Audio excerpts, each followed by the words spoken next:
On that report by Parrock. In fact, let's cross to him now. He's in Belgium, in the Belgian capital, Brussels. Parrock, it's been a busy day for Cameron. He's been meeting with the team, but under very different circumstances from the previous years. Indeed, so usually David Cameron comes here as a Prime Minister with a mandate to negotiate things in the UK's interests. He's often had a pretty strong hand. The UK has been considered one of the big three in Europe, along with Germany and France, for a long time now. But this time he arrives as an outgoing Prime Minister. His priority will be to try and clear the air, try and clear some of the rancour that some of the other EU leaders may be feeling. A lot of them feel that this referendum should never have been called. And also what he's going to try and do is calm everybody ahead of these negotiations that are set to come into place. What needs to happen is a new Conservative Party leader in London needs to be elected, once he officially steps down. And then that leader is expected to invoke Article 50 of the Lisbon Treaty. That's EU speak for we want to remove ourselves from the European Union, and they have to come to the European Council to do that. In Europe, they want him to do that as fast as possible, to remove uncertainty and to push the idea of other countries from removing themselves down the list as soon as possible. But there's still a lot of scepticism about how quickly a new leader of the Conservative Party and therefore Prime Minister of the UK can get put into place.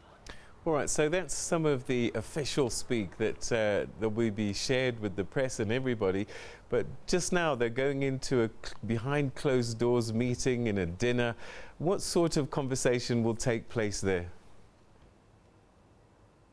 Well, a lot of the leaders have expressed real disappointment that the UK firstly called this referendum, and secondly, obviously, that it lost the referendum. Europe as a project, the European Union has always been about further integration, getting Europe into a place where it's acting as kind of one unified bloc, and now one country is leaving. The ranks of the European Union are likely to tighten.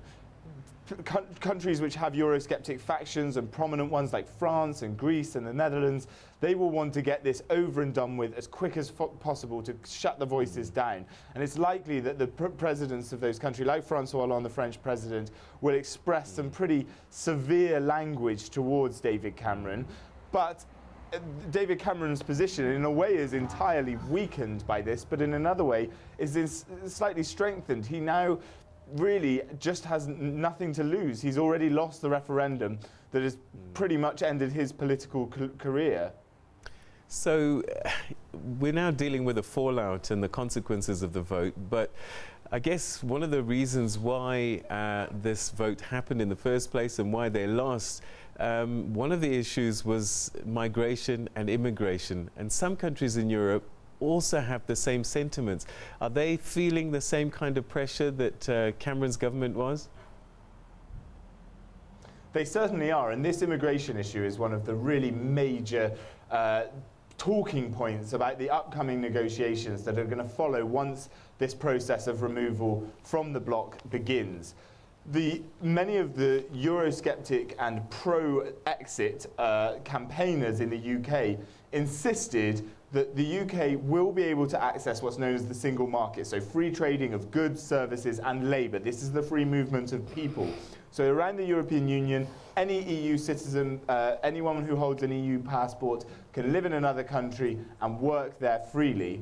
But that is predicated on access to the single market that the country responds and gives.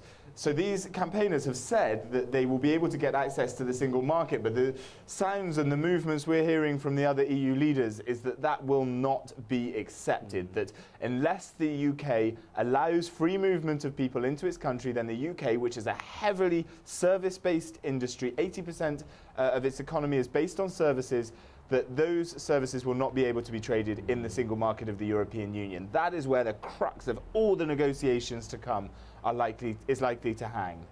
So now David Cameron has been saying that Britain must not turn its back on Europe. It's starting to feel a little bit like an us and them kind of scenario playing out.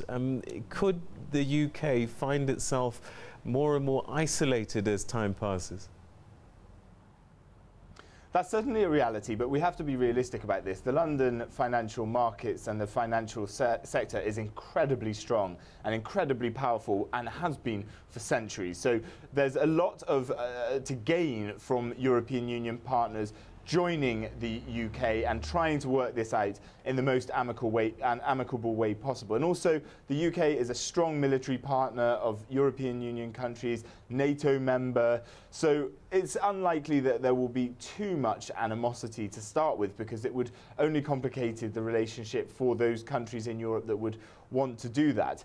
I think the thing is now is the real question about how Brexit goes forward, because Boris Johnson, who was the prime Brexit leader of the Leave campaign in the UK, is yet to announce himself as the Conservative, to stand for the Conservative position, to lead the Tory party and therefore become Prime Minister. And the person that takes that position needs to invoke Article 50 straight away. Well, if they were a pro-Brexit supporter, that's what one would assume. He hasn't even come out yet and said he's prepared to lead the Conservative Party.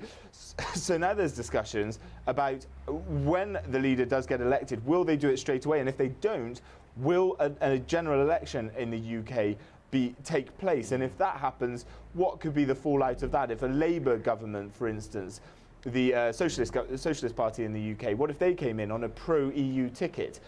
There's so much confusion and uncertainty at the moment that it's really difficult to say what's going to happen. It's difficult to say what's going to come out of this meeting, and the weeks and months to come are full of uncertainty for the UK and for the European Union.